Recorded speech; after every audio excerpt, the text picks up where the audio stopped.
উনি কোন দল করে সেটা আমার দেখার বিষয় না। উনি আমার নবীকে নিয়ে কথা বলেছেন, যার কারণে আমি উনাকে আজকে স্ক্রিনে উঠেছি। উনি যেই দল করুক না কেন, যে মাযহাব মানুক না কেন, কিন্তু উনি আজকে আমার নবীকে নিয়ে সংসদে দাঁড়িয়ে কথা বলার কারণে আমি ওনাকে রেসপেক্ট এবং সম্মান করি।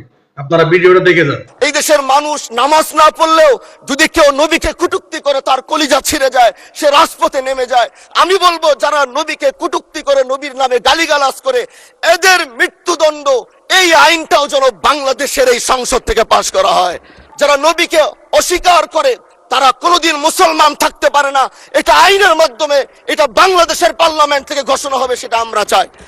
আজ দাঁড়িয়েছি, হয়তো আমার কথা অনেক লম্বা, আমি জানি না আপনি আমাকে সময় দিবেন কিনা, কিন্তু আমি বলতে চাই মাননীয় স্পিকার, আমরা যেই জায়গা থেকে দাঁড়িয়েছি, বাংলার 30 থেকে 40 লক্ষ উলামায়ে কেরাম আমাদের দিকে তাকিয়ে রয়েছে, কারণ তাদের কণ্ঠ, তাদের সে আওয়াজগুলো আমরা যেন জাতীয় সংসদ থেকে দিতে পারি।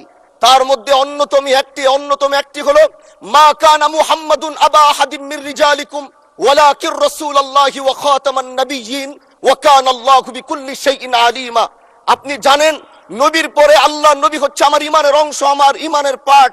তিনাকে ভালোবাসা, তিনার উপর ইমান, এটা আমার ইমানের অংশ।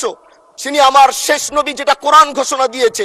নবীও বলেছে আনা খাতামুন নাবিয়্যিন আলা নাবিয়্যা বাদি, আমি শেষ নবী, আমার পরে কোনো নবী আসবে না। কিন্তু মাননীয় স্পিকার, দুঃখের সাথে বলতে হয়, বাংলাদেশে এরকম একটি পার্ট রয়েছে, যেই পার্টের এক অংশ মানুষ, তারা নবীকে অস্বীকার করে, তারা মুসলমান দাবি করে, এবং এই বিষয়ে অনেকের ধারণা আছে, তারা জানে। আন্দোলন করতে গিয়ে অনেক মুসলমানকে রাস্তায় শহীদ হতে হয়েছে, আন্দোলন করতে হয়েছে, স্বাধীনতার পর থেকে আজও সে আন্দোলন চলছে, কিন্তু আজও পর্যন্ত সেটা পাইনি। আমি মাননীয় প্রধানমন্ত্রীকে বলবো, আপনি বাংলাদেশে একটি ইতিহাস রচনা করে যাবেন। আপনার মাধ্যমে যদি এটা স্বীকৃতি পায়, যারা নবীকে অস্বীকার করে তারা কোনোদিন মুসলমান থাকতে পারে না, এটা আইনের মাধ্যমে, এটা বাংলাদেশের পার্লামেন্ট থেকে ঘোষণা হবে, সেটা আমরা চাই। মাননীয় স্পিকার, আরেকটি কথা, আপনি জানেন আমরা আমাদের নবীকে সবচেয়ে বেশি ভালোবাসি, যিনি আখিরি নবী, যাকে বলা হয়েছে ওয়ামা আরসালনাকা ইল্লা রাহমাতাল লিল আলামিন। আমরা বারবার দেখছি কিছুদিন পর পর কারা যেন কিভাবে এসে আল্লাহ নবীর শানে কটূক্তি করে, নবীকে নিয়ে অশ্লীল ভাষায় গালিগালাজ করে, নবীর শানে কটূক্তি করে। এই আন্দোলন, এই সংগ্রাম করতে গিয়ে আপনিও মাননীয় স্পিকার দেখেছেন, রাস্তাঘাটে আন্দোলন করতে গিয়ে কত মানুষ মৃত্যুবরণ করেছে। যদি একবার বাংলাদেশের আইনে, কারণ মুসলমান যদি আমাদের বাংলাদেশের পার্সেন্টেজ অনুযায়ী আমাদের অবশ্যই মুসলমানদের সংখ্যা এই দেশে অনেক বেশি। আমরা তো অন্য কিছু চাচ্ছি না। এই দেশের মানুষ নামাজ না পড়লেও যদি কেউ নবীকে কটূক্তি করে তার কলিজা ছিঁড়ে যায়, সে রাজপথে নেমে যায়।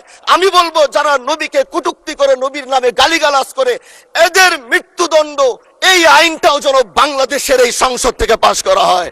মাননীয় স্পিকার, এই কথাগুলো বলতে গিয়ে অনেক কথা হারিয়ে যাচ্ছে। এলাকায় বলেছিলাম যে